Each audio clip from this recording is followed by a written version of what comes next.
parler beaucoup, manger l'argent, voyager beaucoup seulement, mais travailler beaucoup, créer des choses, emploi des jeunes, non, non, non. Les dirigeants africains, les dirigeants sont comme ça. Les grandes gueules. Bonjour à tous, bonjour à toutes, bienvenue à cette représentation des grandes gueules. Nous sommes très heureux de vous retrouver ce matin, vous servir des clés de compréhension de l'actualité, celles en notre disposition, celles que nous avons pu glaner. Nous vous les servons ce matin avec beaucoup de plaisir et de reconnaissance pour votre fidélité. Et depuis toutes ces années, à nos côtés, vous qui nous pratiquez à partir de la Guinée, en Nzérékoré, où vous venez d'avoir le courant électrique. Nous sommes très heureux en tout cas pour vous. Depuis le Nabaya profond, depuis le Kakandé ou le Fouta montagneux, nous sommes heureux de vous retrouver ce matin. Vous êtes aussi nombreux et nombreuses à être des nôtres à partir de l'étranger, en France, aux États-Unis, en Allemagne et même en Ukraine. Nous vous servons ces éléments avec beaucoup de bonheur et vous pouvez réagir à cette émission pour vous qui êtes amis de Twitter en allant tout simplement au hashtag, en tapant espace GG, et puis vous nous laissez votre message, il sera pris en compte dans le cadre de cette émission, ou vous allez sur la page Facebook de l'émission, Espace TV Guinée, vous réagissez tout simplement. Les grandes gueules se diffusent à l'instant même sur nos plateformes ou tout simplement au plus 224 657 39 13 13, ça c'est la réaction GSM.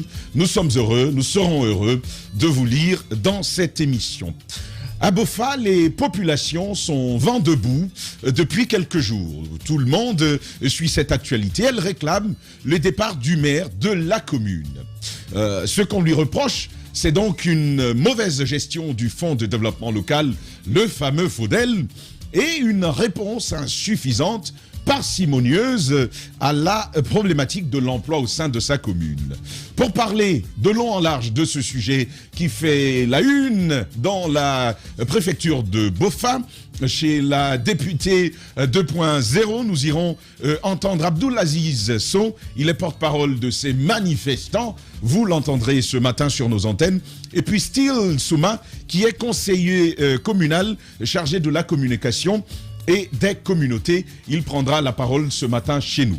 C'est donc le premier sujet. Mais nous aborderons également, dans le fil de cette émission, la CRIEF, bien entendu, ce deuxième jour où Dr Kassori Fofana et d'autres acteurs vont devoir répondre à nouveau à la suite de leur convocation d'hier. Nous irons également à la maison centrale où il y a d'importants risques de débrayage de ce côté. Vous entendrez pourquoi. Antoine Kourma s'est intéressé à ce sujet et un avocat prendra la parole ce matin.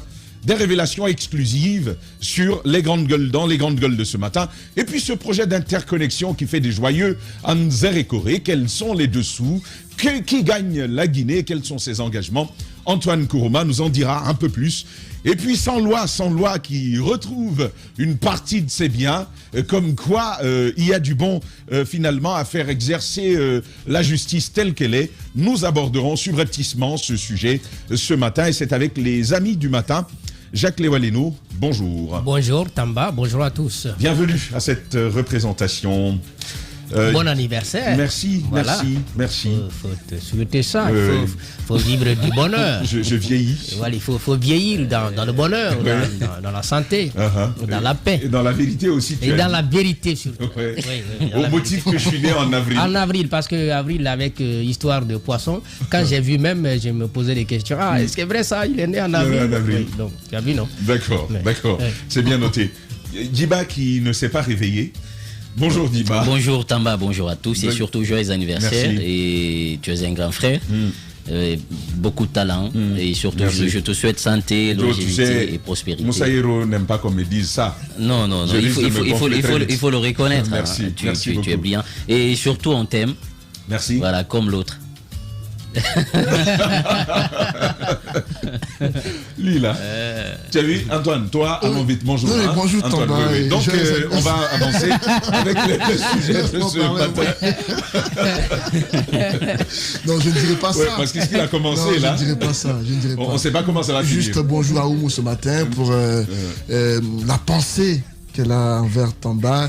Je te souhaite tout le bonheur du monde. Merci. Je sais que pour cet anniversaire, Oumou pense beaucoup à toi. Je lui dis merci pour tout ce qu'elle fait pour lui. Je sais qu'elle prend soin de son cher Tamba.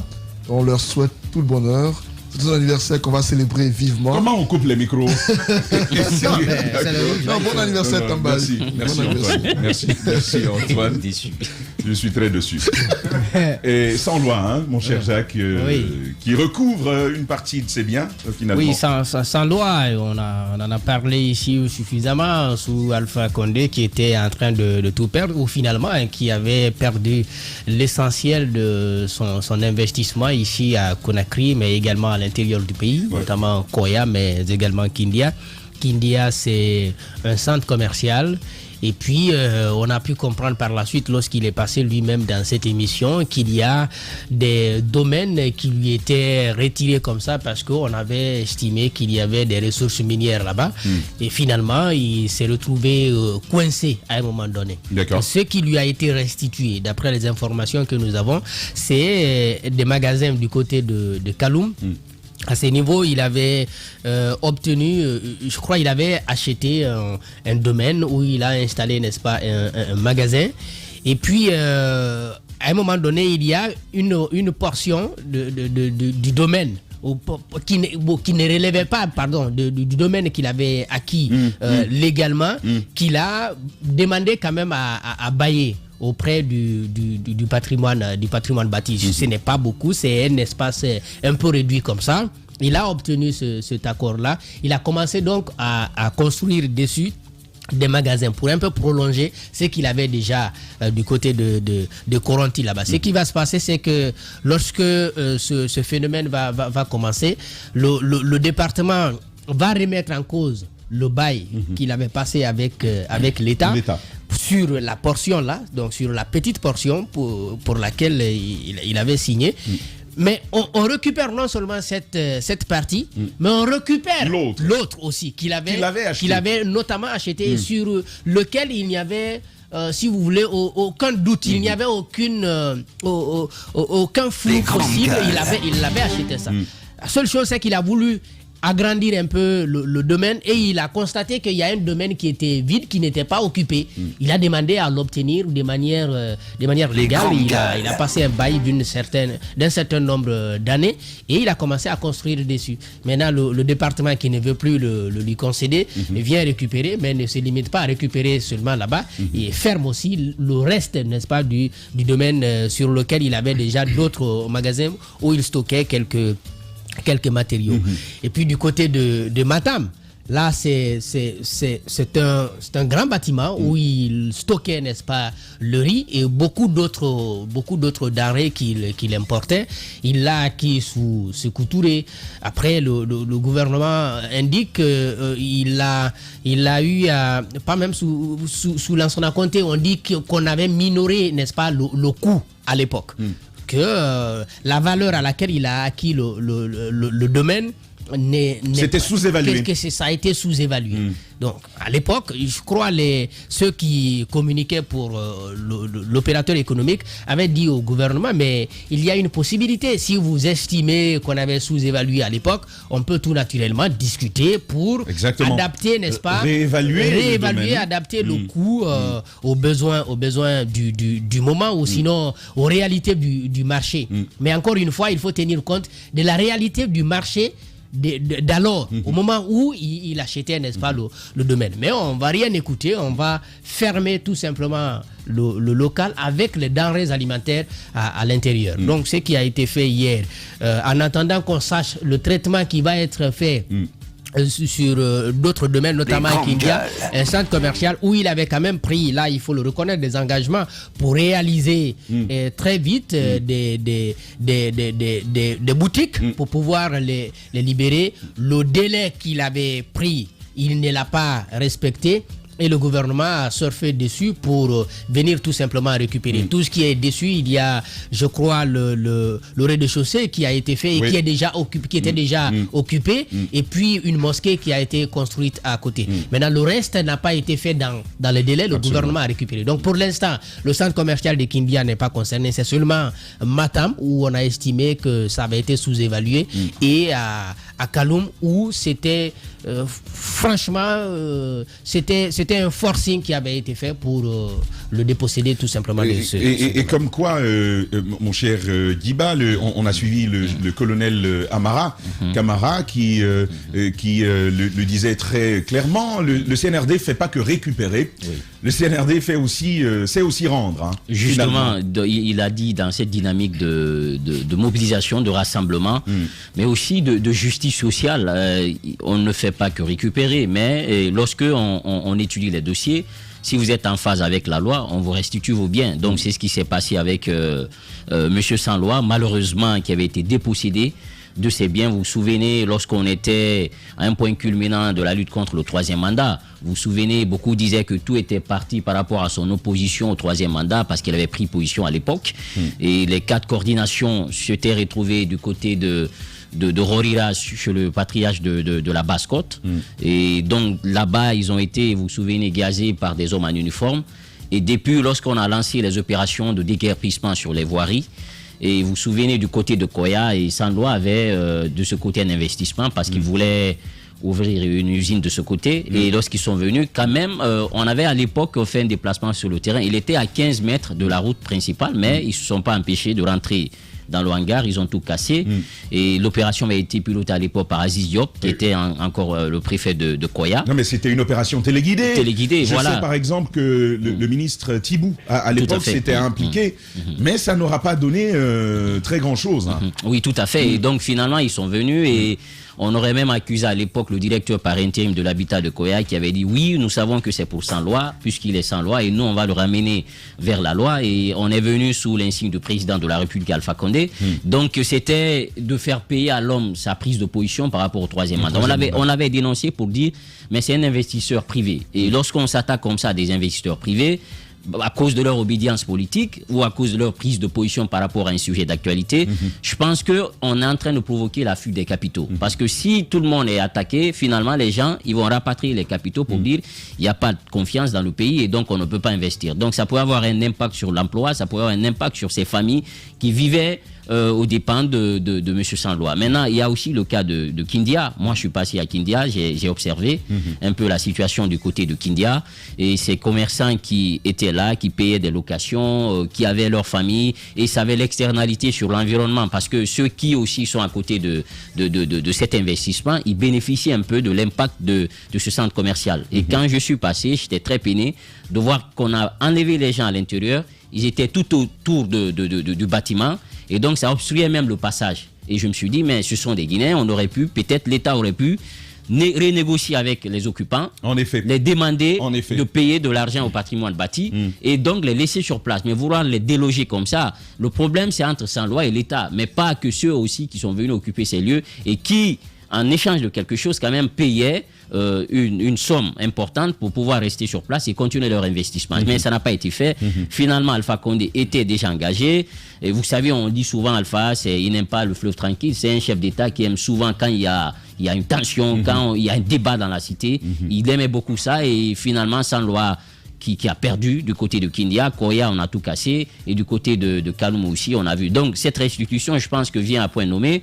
C'est envoyer un message aux citoyens pour dire que ceux qui sont en règle avec la loi vont être dédommagés, même si, une fois encore, on l'a dit, l'opération a été conduite depuis au départ avec certaines ratées, et je pense qu'ils vont rectifier le tir, parce que ce qu'on est en train de faire, c'est pour une question d'intérêt public, et ça, il faut avoir une démarche pédagogique pour pouvoir l'expliquer aux gens pour qu'ils adhèrent.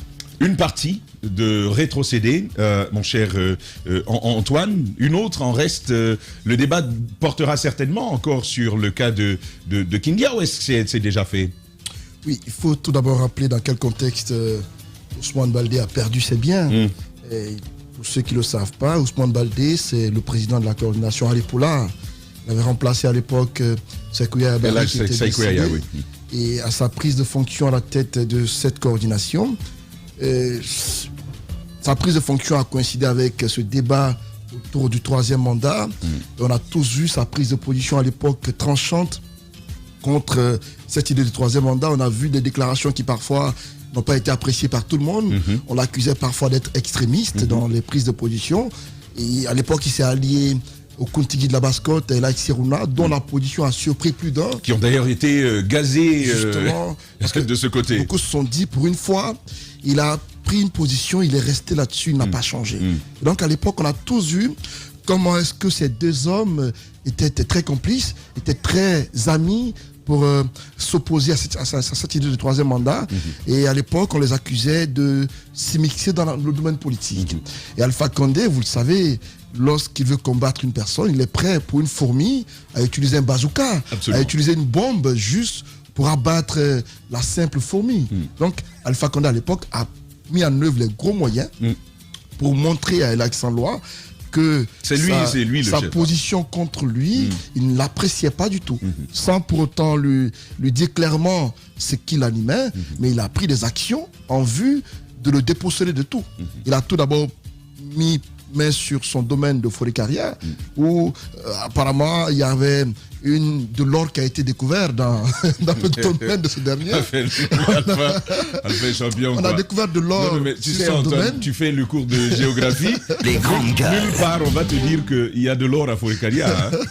Donc, qu'est-ce qu'on fait? On envoie une machine Oui. pour creuser. Excaver le domaine. C'est pas possible. Sans aucune inspection. Oui. Bon, juste. Alpha a décrété qu'il y avait de l'or. C'était un prétexte pour le déposséder de son terrain. On envoie une machine là pour creuser. On a creusé profondément pour juste dénaturer le sol. Et même hier, quand on a vu les images, on a vu que la terre était fortement creusée, juste pour lui montrer que le domaine ne l'a pas lui appartient pas. Puisque c'est l'or qui est découvert là, l'État se procure du domaine, l'État devient propriétaire des lieux. Et donc, à l'époque, ça a été fait. Il y a eu des magasins qui ont été saisis. Et tout aussi simple. Hein. Aussi simple. Cela, il y a de l'or et on reprend. Justement. Et on a tous vu, Lac Saint-Lois à l'époque est resté. À un moment donné, ça a eu un impact sur lui parce que ça l'a poussé à se calmer un peu. Les débats tels qu'il le faisait avant, il a un peu pris du recul parce que Alpha Condé allait très loin. Il avait. L'intention, c'était carrément de le ruiner. Parce qu'on sait tous que c'est un monsieur qui est nanti. Et Lac Saint-Lois, c'est celui qui a construit une mosquée dans son village du côté de Fatakor, de plus de 2000 places. Mais quand vous voyez la mosquée, c'est à l'image de la mosquée Faisal. Sinon, c'est plus... Bien plus, hein, d'après ce que j'ai entendu. C'est l'une des plus grandes. Non, c'est pas en termes de beauté ou de prestige, mais il semble qu'elle est immense, la mosquée. J'y ai été, j'ai fait le tour de la mosquée, je l'ai visitée. Je crois que c'était en 2016 ou en 2018. J'ai visité cette mosquée-là, mais elle est plus grande que le village. Hors série. Le nombre d'habitants dans le village n'équivaut pas au nombre de places dans la mosquée. Donc, la mosquée est très grande. Et donc, à l'époque, Alpha Condé, l'intention véritable, c'était de ruiner ce monsieur-là. C'est le fait de lui avoir tenu tête dans ce combat contre le troisième mandat. Il n'est pas seul, hein. Lui, il a subi. El Hadj Diallo de Sonoko a subi. Il n'était pas... Antonio Soiré a subi. Tout le monde. C'est sûr à quoi je l'ai en venir. Nous, c'est la même chose. Alpha Condé n'avait pas de limite. Quand vous Alcine Ibari également, il allait subir avec sa ferme. Il a fait subir à tout le monde. C'est pourquoi à un moment donné, lorsque Doumbouya est arrivé au pouvoir, pour ceux aujourd'hui qui ont tendance à avoir la mémoire courte, qui sont devenus amnésiques tout à coup, il faut rappeler aux uns et aux autres qu'à un moment donné, certains ont failli laisser leur peau. Certains étaient poussés jusqu'au mur. Des partis politiques... Oui, mais qu'est-ce que tu veux dire? Attendez que je finisse. Pour autant, on doit fermer les yeux, c'est là que tu veux venir? Vous ne comprenez pas. Des partis politiques, à un moment donné, étaient sur le point de disparaître. Les plus grands partis politiques. Alpha qu'on avait mis tout en œuvre pour les faire disparaître. Absolument. À un moment donné, on ne pensait plus si certains pouvaient lever la tête. Des médias dans ce pays étaient sur le point de fermer. La date était connue. C'était une question d'heure. Et donc, l'arrivée de Doumbouya a permis tout de même de sauver certains. Parce que certains, disons-le clairement, étaient au bord du gouffre. Et à leur arrivée, il y a eu de la libération. L'une des preuves y a été rendue publique. Et Lac Saint-Lois on lui a restitué ses biens. On lui a remis ses biens. Parce qu'on a failli le ruiner carrément. Donc il faut dire clairement les choses. Pour ceux qui parfois, dans les prises de parole, ont tendance à tout nier, à tout mettre à l'eau en disant que Doumbouya, ça a été une arnaque, ça a été un mensonge grossier, tout cela, On ne conteste pas qu'il y a des actions anormales critiquables qu'on dénonce, mais lorsque vous parlez, ne mettez pas tout à l'eau. Ne dites pas qu'il est arrivé, on nous a menti, tout cela, tout est néant, tout est faux. Je dis qu'à un moment donné, il a sauvé des Guinéens. Il y a des Guinéens, à un moment donné, qui avaient le couteau à la gorge, ils restaient appuyés sur la gâchette pour trancher leur gorge. Et l'une des preuves éloquentes, c'est l'accent loi, qui, à mon avis, a été... Les grandes gueules. Mais les gens resteront, ça reste un exemple. Un seul par ailleurs. Pas un seul. En termes de restitution, à part Sékou Touré, à part la famille de Sékou Touré, est-ce qu'il y en a un autre? Ne le dis pas simplement comme ça. Non. C'est un acte symbolique qu'il faut saluer. Il peut être symbolique, mais ça reste quand même que deux. Non, ce n'est pas que ça. Il n'y a que deux, je n'en connais pas d'autres. Ce qu'il faut dire, c'est que J'en connais pas d'autres. Non, dans le cadre de respect de la loi, de rétablissement d'un citoyen quand même qui n'est pas en contradiction avec les lois de la République, on ne peut pas, disons, comment je vais faire ça et tirer un chapeau quand même aux autorités. Ils font leur rôle. Maintenant, il a pris le pouvoir. C'est vrai qu'il a pris des risques avec son équipe. Ça, il faut le lui reconnaître. Et il ne faudrait pas qu'on oublie un peu, parce que je ne dis même pas qu'il a libéré ces gens, il a libéré le peuple guinéen. Ce que je veux dire, Antoine, c'est qu'il faut quand même garder la vigilance. La vigilance, si c'est voilà. un bel acte. Oui, justement. Et ça, quand même, les gens, ils ont leur opinion à eux par rapport à la gestion de la chose publique, parce qu'une fois encore, c'est que tout le monde ne peut pas être roi. C'est pourquoi on lui lègue une partie de nos pouvoirs, mais en retour, on est regardant par rapport à tout ce qu'ils font. Donc ça veut dire que les citoyens, il faut qu'ils s'attendent à cela et il ne peut pas s'enfermer dans une sorte de bulle. On va le critiquer par rapport aux actes qu'il va poser, mais cela ne doit pas amener aussi les gens quand même à oublier qu'on a été quand même libéré d'une situation très très difficile. Parfait. Pour terminer rapidement, Antoine.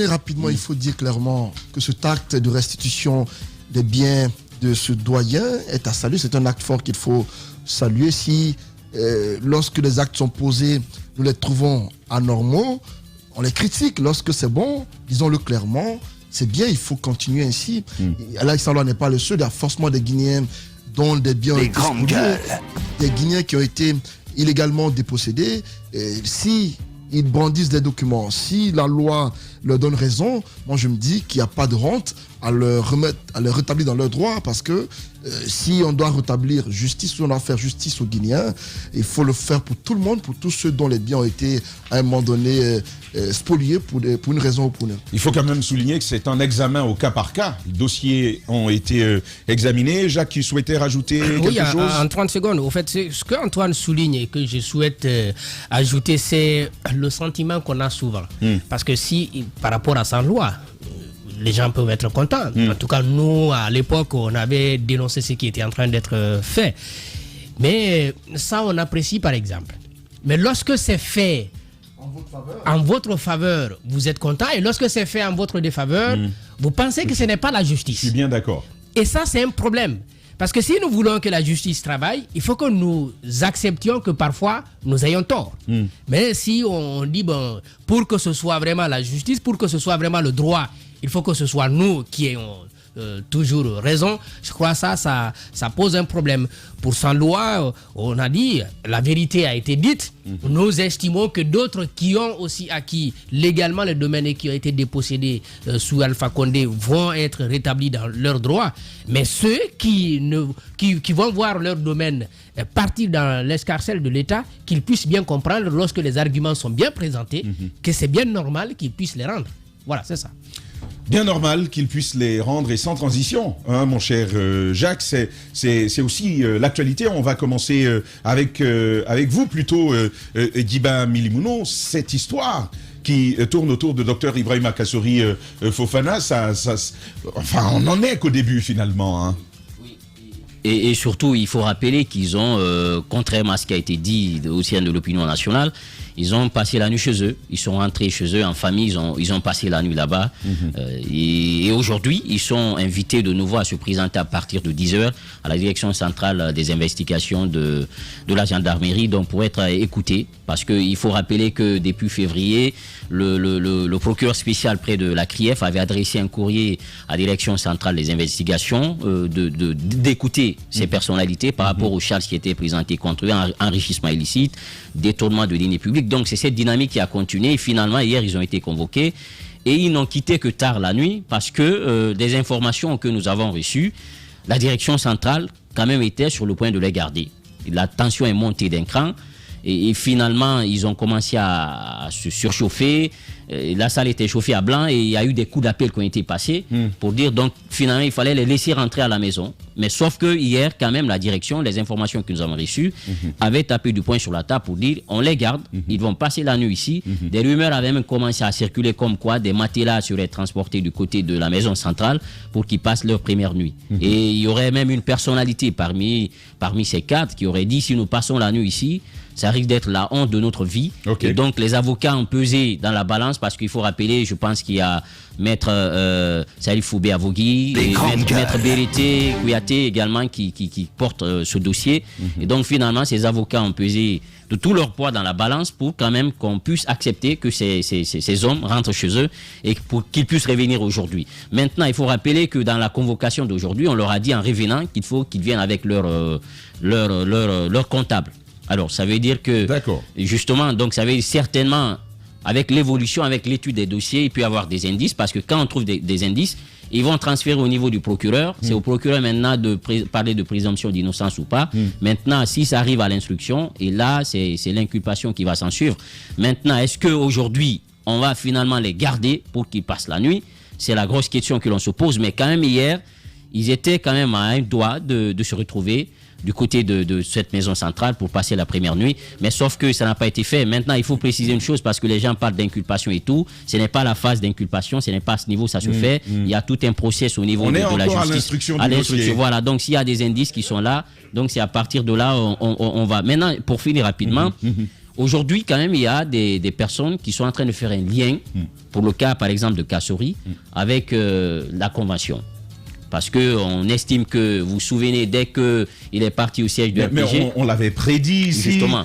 On ferait très très vite le parallèle, on dirait. Tout à fait. Maintenant, c'est une chasse aux sorcières politique voilà, qui a commencé. Politique, voilà. Donc, d'aucuns disent qu'aujourd'hui, c'est lié, qu'ils font assez de bruit dans la cité. Et donc, cette convocation, c'est de les amener à calmer le jeu, surtout à tomber totalement dans l'omerta totale, à garder le silence et à se claquemurer dans un silence assourdissant. Donc, beaucoup disent qu'aujourd'hui, c'est cette dynamique que le pouvoir veut mettre en place. Dès qu'il commence à se remuer dans la cité, et tout de suite, il faut taper du poing sur la table. Et donc, ces convocations seraient en lien avec cette dynamique-là, de leur dire, il faut que vous vous calmez. Il y a des dossiers qui sont devant la justice et donc il faudrait qu'à un moment donné qu'on puisse éponger tout cela pour qu'on puisse voir qui va aller ou qui ne va pas. Donc beaucoup disent qu'aujourd'hui c'est une façon de mettre la pression sur Kassory Fofana, mais aussi sur d'autres qui ont l'intention aujourd'hui d'animer la vie politique parce que vous venez de quitter le pouvoir et pour le CNRD, les voir dans la cité comme ça avec autant de tintamarre, autant de discours politiques, ça peut provoquer l'ire de certains et donc pour calmer le jeu,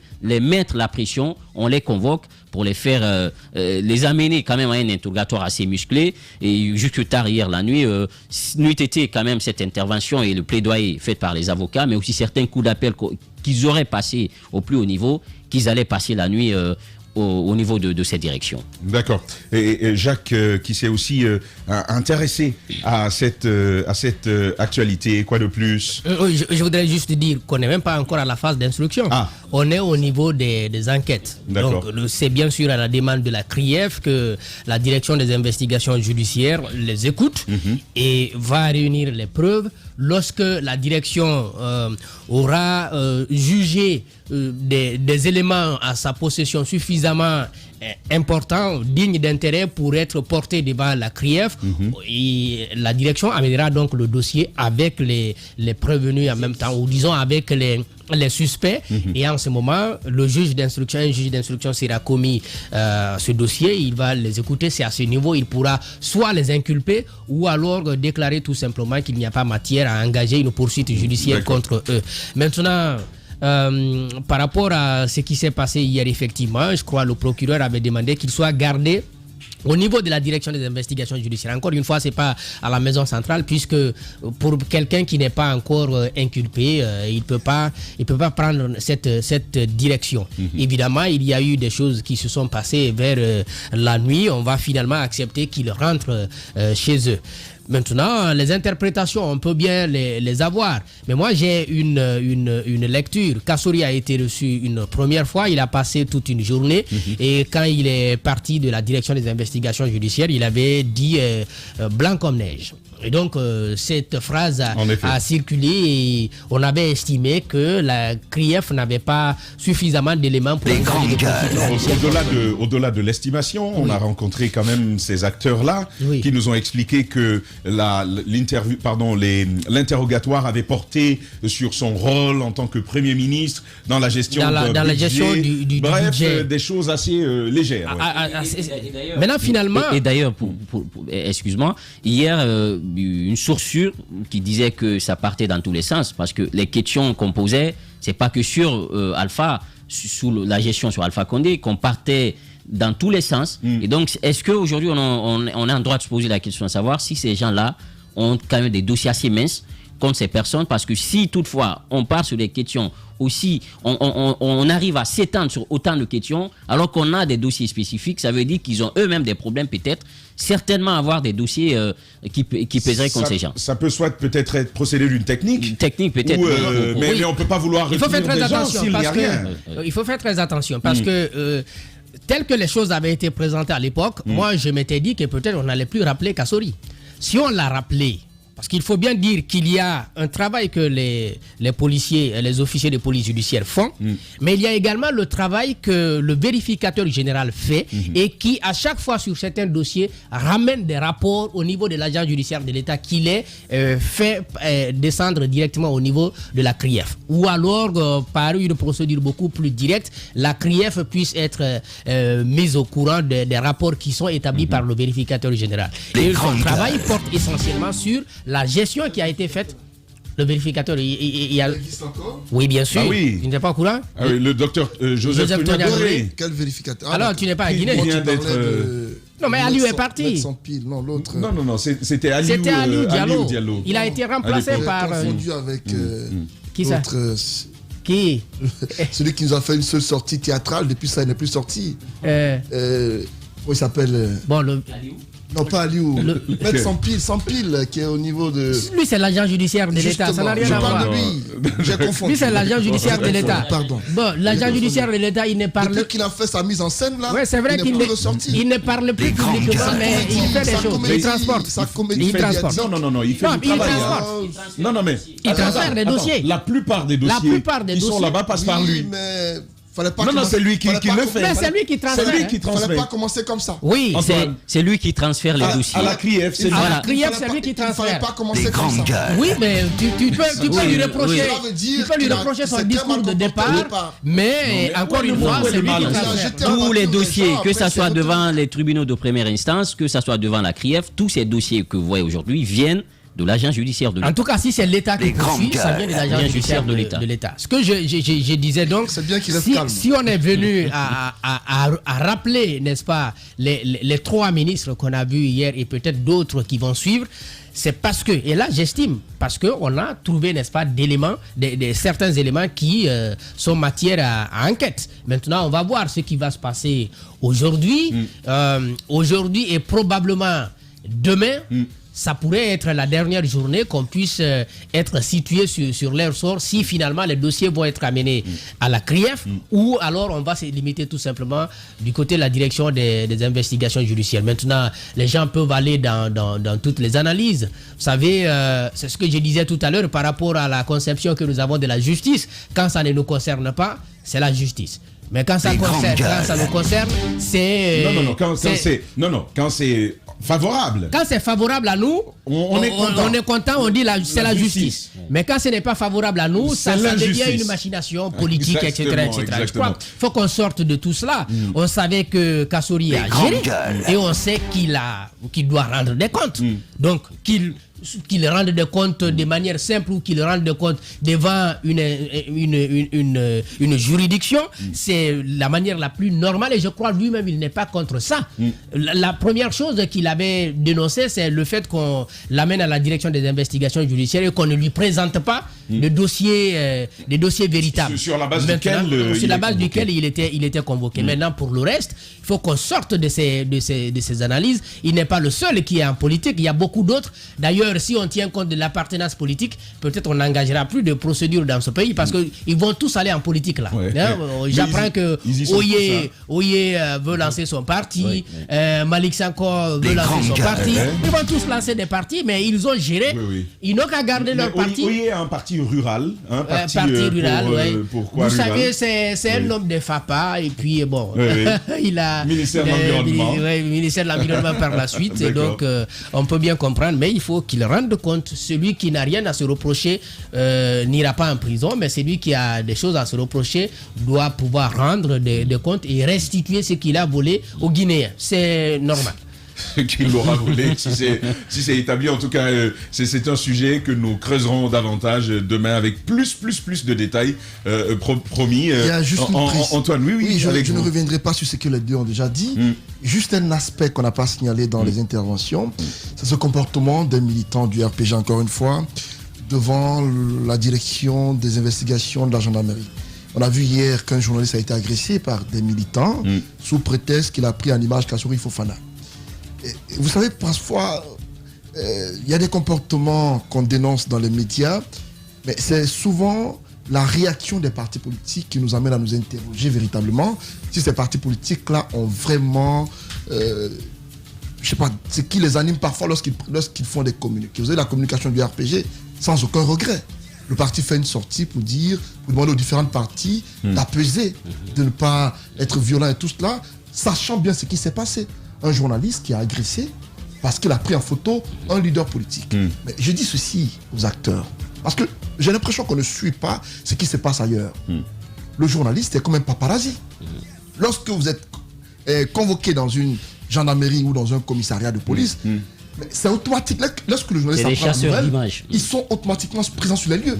Parfois, il y a certains dont, lorsque vous êtes à domicile, si vos vitres ne sont pas plombées ou teintées, le journaliste fait des photos, il fait en sorte d'avoir les premières images de vous. Kassouri n'est pas n'importe qui, il a été PM dans ce pays, il est président désormais provisoire d'un parti politique. Lorsqu'il est convoqué, il a du devoir du journaliste ou du photographe de faire en sorte d'avoir les premières images. Donc quand un journaliste va devant une gendarmerie et tente d'avoir des images d'un acteur politique, on n'a pas à lui en vouloir pour ça. On n'a pas à lui dire que c'est un escroc ou qu'il déforme la réalité et tout cela. Ce qui s'est passé hier, il faut qu'on dénonce cela. On n'a pas le droit d'agresser un journaliste qui est en plein exercice de son métier. On ne peut pas, et ça devient récurrent, ça devient une habitude dans ces partis politiques, surtout au RPG Arc-en-Ciel, où on pense que le journaliste, c'est n'importe quoi. Il faut taper dessus. C'est un tam-tam qu'il faut taper dessus. Ça s'est passé à leur siège. Ils ont agressé les confrères. Ils aiment tellement l'expression taper. Ça devient récurrent. Absolument. Et quand c'est comme ça, la réaction du parti, parfois, tu as l'impression, il n'y a même pas de... Il n'y a pas de mea culpa dans leur réaction. Vous ne sentez pas de regret dans ce qui se passe. Rarement les partis s'excusent lorsqu'il y a des forfaitures commises par leurs militants. Lorsque vos militants commettent des forfaitures, des actes répréhensibles, ayez le courage de condamner les actes. Mais ils ne condamnent pas l'acte et ils se mettent à dire... Ils demandent aux différentes parties d'apaiser, d'éviter les violences. Mais il n'y a pas eu de violence dans différentes parties. Il y a eu violence d'un seul camp. Il y a eu des militants qui ont agressé un journaliste de Média Guinée parce que celui-ci a pris des images. Et cela, il faut que la corporation... Parce que ça devient une habitude. Quelle corporation? La gendarmerie. Quelle corporation? La presse. La presse guinéenne. Mais qui? La gendarmerie nationale. Peut-être les associations. La direction.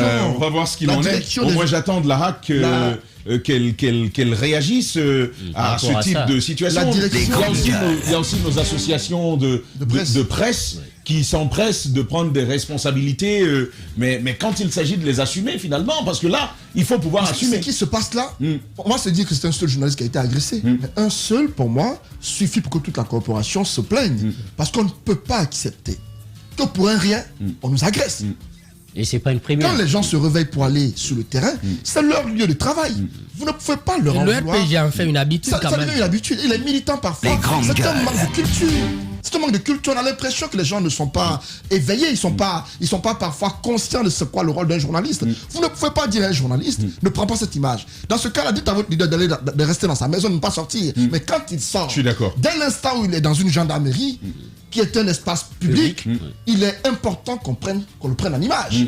À moins que vous ne lui mettiez un voile ou même vous lui mettiez un cagoule, il faut l'encagouler. Il se retire complètement de la scène politique. Vous ne pouvez pas lui en vouloir pour ça. Et quand c'est comme ça, on ne dit pas que c'est les leaders politiques qui encouragent leurs militants à le faire. Tu fais bien, Antoine, de relever ce sujet. Quand vous faites le constat, c'est inacceptable. Quand vous faites le constat, prenez la peine de condamner les actes. Quand ce n'est pas normal, dites que ce n'est pas normal. Mais ne sortez pas des communiqués laconiques pour nous faire croire que vous êtes opposé à l'acte alors que vous ne condamnez pas l'acte. Et c'est qui se passe. Mais il y a eu plusieurs violences au siège du RPG, en direction des journalistes. Vous ne pouvez pas agir de façon arrogante, de façon parfois déplacée et penser que les gens vous pardonnent cela. Ce n'est pas normal. On a assez d'être victime des violences des partis politiques. Surtout des partis politiques quand même. C'est pas logique. Et le RPG en fait une habitude. Vous ne pouvez pas continuer comme ça. Vous avez géré le pays pendant 11 années.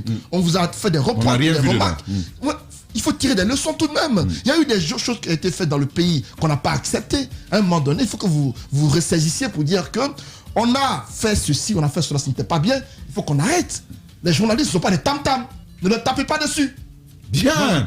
Antoine, les journalistes ne sont pas des tam-tams, ne leur tapez pas dessus, ça c'est une très très belle formule qu'Antoine nous sort comme ça, mais Jacques, on va y rester à ce volet justice. Oui. Charles Wright, qui pourrait reprendre mardi ou pas? Oui, parce qu'il y a eu des informations hier. Certains confrères avaient fait des articles là-dessus pour laisser entendre que le procureur général suspendu pourrait reprendre fonction ce matin. On a déjà appris qu'on lui a rendu, n'est-ce pas, son véhicule de fonction, tout ça. D'accord. Sauf que jusque maintenant, aucun acte n'est visible. J'ai pu entrer en contact avec le département et au ministère, en tout cas, le service qui s'occupe de la communication n'est pas au courant. Alors, ce qui m'a laissé penser que peut-être l'information pourrait être vraie, c'est que j'ai pu entendre, il y a une réunion aujourd'hui du Conseil supérieur de la magistrature, Conseil supérieur de la magistrature qui devrait en principe être saisi par le ministre de la Justice. Et donc, il y a un magistrat qui m'a laissé entendre qu'il y a cette réunion et qu'il devrait forcément statuer sur le cas Charles. Alors, j'ai posé la question, est-ce que déjà, il y a une décision qui a été prise pour lever sa suspension. Dans un premier temps, il m'a dit, non, en principe, on doit d'abord se réunir. C'est à l'issue de cette réunion, on va sortir en tout cas, on va faire une recommandation au ministre de la Justice et à lui, n'est-ce pas, de prendre sa décision. Oui. Alors, je le raccroche. Quelques minutes après, il me rappelle, il dit, tenez, peut-être que vous avez raison, je viens d'apprendre que le ministre a pris, n'est-ce pas, la décision de lever la suspension. D'accord. Sauf qu'encore une fois, je n'ai pas le document puisque je vais revenir encore au ministère de la Justice pour savoir si le document existe. On dit jusque maintenant, on n'a pas de visibilité sur l'existence matérielle de ces documents qui lèvent la suspension de Charles Wright. Donc on va attendre la journée d'aujourd'hui pour avoir plus d'informations claires là-dessus. Il y a comme une tendance à lever quand même cette sanction, ce qui est déjà une bonne nouvelle. Et Guiba, c'est pas que Charles Wright, c'est possible que la mesure soit contagieuse et qu'elle atteigne aussi Bala Samora. Oui, tout à fait. C'est l'information qu'on a aussi. Tout à fait, parce que Bala Samora également avait été suspendu par rapport un peu au statut général des militaires, puisque l'article 8 qui avait été cité à l'époque, pour dire qu'il n'aurait pas demandé son chef hiérarchique avant de prendre la parole. Donc si l'autre revient dans ses fonctions, donc ça veut dire que comme implication, c'est Bala Samora également qui va reprendre service. Maintenant, l'un dans l'autre, je pense que pour le cas particulier... Et moi, je suis content. Oui, tout à fait. C'est un acte salutaire. Maintenant, ça veut dire qu'ils ont tiré des leçons. Ils ont tiré des leçons par rapport à ce qui s'est passé. Et effectivement, est-ce que Bala Samora j'ai l'intime conviction, tout ce qu'on lui reprochait dans sa démarche, par exemple les convocations des citoyens au niveau du haut commandement de la gendarmerie, ça veut dire finalement qu'on a mis la puce à l'oreille et dorénavant, il va se conformer à la loi. Et maintenant, ma crainte, c'est au niveau de Charles Wright. Par exemple, on l'a vu, un procureur à la voix criarde qui était sur plusieurs dossiers et qui communiquait beaucoup et qui était quand même devenu cette espèce de personne qui crédibilisait un peu le CNRD, parce qu'on estime que lui, avec son attachement au respect de la loi, un homme très rigoureux et rigide sur la loi, on estimait qu'il était quand même en train d'apporter de l'eau au moulin du CNRD. Et donc sa présence au sein de l'appareil judiciaire, c'est une très bonne image pour la transition. Maintenant, la question que je me pose aujourd'hui, est-ce qu'il va continuer dans la même dynamique ou finalement il va essayer quand même d'être un peu flexible ou tout simplement de se faire entendre de moins en moins. Donc c'est ça ma crainte, parce que beaucoup disent aujourd'hui il a tiré des leçons, s'il revient, finalement est-ce qu'on va retrouver le même Charles Wright qu'on connaissait avant, était vigoureux. En tout cas c'est ça, cela nous attendons. On l'a déjà frappé, il n'a pas changé. Je sais, il y a eu du côté de Breka, on sait ce qui s'est passé, Massanta également, il y a eu beaucoup d'incidents, mais aujourd'hui je pense qu'on a gagné en gardant un homme comme Charles Wright dans l'appareil judiciaire qu'à son départ. Lui-même, il a dit qu'il n'est pas question de démissionner, qu'il ne va pas jeter l'éponge. S'il le fait, c'est de donner raison à ceux-là qui pensaient que non, il n'y avait pas cette chance qu'on puisse sortir un peu du carcan. Le fait qu'il revienne, c'est une très bonne nouvelle. Maintenant, il faudrait que chacun se conforme à la loi pour éviter que les uns et les autres marchent sur les plates-bandes d'autres services de l'État. Charles Wright qui revient, c'est le retour du gage de crédibilité pour le département de la justice. Antoine, ton rire n'est pas bon. Non, mais on va voir ce que ça va donner. D'accord. Moi, je salue juste le fait qu'il y ait eu... Peut-être pas du gage, mais d'un des gages de crédibilité. Oui, je salue juste le fait qu'il y ait eu de la solidarité autour de l'homme. Ça, c'est père de la corporation. Même si hier, les huissiers de justice aussi l'ont soutenu à la dernière minute. C'est hier qu'ils ont fait leur communiqué pour le soutenir. Et bon, il n'est pas tard pour mieux faire. Et donc, il y a eu ce élan de solidarité qui a été exprimé à son endroit. Et je pense que de part et d'autre, chacun certainement va tirer des leçons de ce qui s'est passé. Le ministre a agi parce qu'il n'était pas content de son élément. Je pense qu'à la longue, désormais, Charles Wright ne fera plus de sortie certainement sans se référer. Bala Samora, je retiens qu'un officier, pour une fois, haut commandant de son État, a été suspendu de son poste pour non-respect des règles qui régissent le fonctionnement de leur corps, ce qui est une première en Guinée. Il faut le relever. Ça n'était jamais arrivé. Voilà, apparemment, ça fait deux fois qu'il prend la parole sur Espace, 2 fois qu'il se fait sanctionner. Qu'il se fasse sanctionner à l'époque avec le général Baldier. Tu ne vas pas lui en vouloir d'avoir pris la parole chez nous. Vous n'avez pas compris. C'est dire que Bala, apparemment, il y a un souci avec la communication. Bon, je pense que sa communication sur pourtant, ce la communication belle, de la dernière fois, il y avait belle, rien équilibrée, il n'y avait rien d'excellent. Pas d'invective. Absolument. Façon de dire qu'il fasse gaffe lorsqu'il prend la parole. Non, mais je pense que c'était une bonne peut-être sauf qu'on lui dise de se taire finalement. Il n'a qu'à renforcer les services. Je suis d'accord pour le dossier Caporo. C'était à Caporo. Quand il avait communiqué, il n'avait pas été, en tout cas, juste en tant qu'officier sur ce qui s'était passé, puisqu'il y avait eu mort d'homme. Mais pour la communication, la dernière fois, encore une fois, moi, je ne vois rien dedans qui était sujet à polémique. Voilà, vous restez donc avec nous, vous auditeurs et auditrices qui nous suivez, téléspectateurs et téléspectatrices également. On va se retrouver dans la deuxième partie de cette émission dans seulement 9 minutes. On ira à la maison centrale. Antoine y a fourré le nez. Il en a ressorti des choses. Il va vous les déballer à la senteur de ça. Restez avec nous dans 9 minutes. Les grandes gueules sur Espace, c'est la représentativité de la diversité de la société guinéenne. Ils n'ont jamais peur de défendre leurs idées. Entre débats animés, accrochages et éclats de rire, 2 heures de talk-show pour parler, décrypter et débattre de l'actualité et des véritables préoccupations des Guinéens. De 9h à 11h sur Radio Espace et en simultané sur Espace TV. Espace. Envie de se faire traiter au Maroc à moins de